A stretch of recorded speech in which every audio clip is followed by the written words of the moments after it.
जब से दिल्ली में अरविंद केजरीवाल की सरकार गई है और भाजपा की सरकार में रेखा गुप्ता को मुख्यमंत्री बनाया गया है, तब से आरएसएस की खास रेखा गुप्ता लगातार सुर्खियों में बनी हुई हैं। अब धीमे धीमे करके वो चांदनी चौक वाली स्मृति ईरानी को भी पीछे करती नजर आ रही हैं। कभी अपनी बेबाकी के चलते तो कभी अपनी हाजिर जवाबी के चलते इस बार रेखा गुप्ता ने तो हद ही पार कर दी। दरअसल दिल्ली की मुख्यमंत्री रेखा गुप्ता से एक शो के दौरान रैपिड फायर स्टाइल में क्वेश्चन किए गए, जिसमें तमाम बड़े नेताओं के नाम लिए गए थे और उन नेताओं के बारे में वाक्यांश के लिए एक शब्द यानी सेंटेंस फॉर्मेशन की बात आई। आखिर एक शब्द में इन्हें क्या कहा जाएगा? तो जैसे जैसे नेताओं के नाम आते गए, रेखा गुप्ता ने क्या जवाब दिए और रेखा गुप्ता के अखिलेश को लेकर दिए गए जवाब से उत्तर प्रदेश की राजनीति में क्या उफान देखने को मिला और रेखा गुप्ता के जवाब में समाजवादी पार्टी की महिला विंग की राष्ट्रीय अध्यक्ष जूही सिंह ने क्या तगड़ा जवाब दिया। आखिर ये बवाल इतना क्यों सुर्खियों में आया और अखिलेश को लेकर रेखा गुप्ता ने क्या कहा? ये सब कुछ राजनीतिक घटनाक्रम तो अलग की बात है, लेकिन जब राजनीतिक घटनाक्रम निजी टिप्पणियों में बदल जाता है तो उसका बवाल में बदलना लगभग तय भी हो जाता है। इन दिनों लगातार रेखा गुप्ता सुर्खियों में बनी हुई है। दिल्ली की सीएम है, आरएसएस की काफी खास मानी जाती हैं और अब तो मोदी जी की भी खास हो चुकी है। लेकिन रेखा गुप्ता की ये टिप्पणी इस समय सुर्खियों में आई है और इस टिप्पणी में क्या माजरा छिपा हुआ है, अब जरा ये भी जान ही लीजिए। दरअसल इस शो में रेखा गुप्ता से जब तमाम नेताओं के बारे में वाक्यांश के लिए एक शब्द पूछा गया तो उन्होंने जवाब क्या दिया, पहले ये समझिए। नेताओं की फहरिस्त में पहला नाम था केजरीवाल का। जब केजरीवाल का नाम आया तो रेखा गुप्ता ने रैपिड जवाब दिया और कहा झूठा।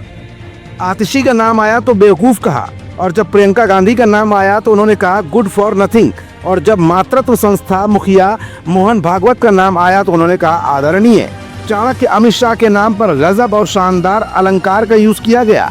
ऐसे ही कपिल मिश्रा का नाम लिया गया तो डेयरिंग और ईमानदार शब्द का अलंकृत यूज किया गया।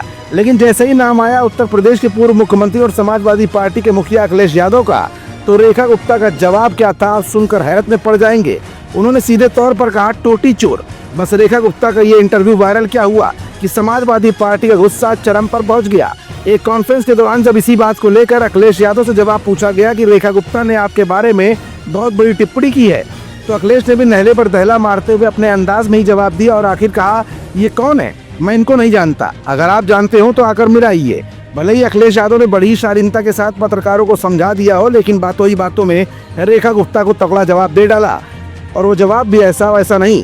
उन्होंने कहा कि रेखा गुप्ता को जानते तक नहीं है। मतलब साफ है कि रेखा गुप्ता के सवालों के जवाब में अखिलेश भले ही टोटी चोर हों, लेकिन अखिलेश से पूछे गए सवालों में रेखा गुप्ता का जिक्र ही नहीं है। मतलब ये कि रेखा गुप्ता उनकी नजर में कुछ भी नहीं है, नगण्य है। समाजवादी पार्टी की महिला कार्यकर्ताओं में इस बात को लेकर काफी गुस्सा दिखाई दिया, जो कि लखनऊ की सड़कों पर जमकर उपद्रव के रूप में सामने आया। लखनऊ की सड़कों पर महिला विंग की राष्ट्रीय अध्यक्ष जूही सिंह के साथ हजारों महिला कार्यकर्ताओं ने धरना प्रदर्शन किया और रेखा गुप्ता से माफी मांगने की मांग उठा डाली।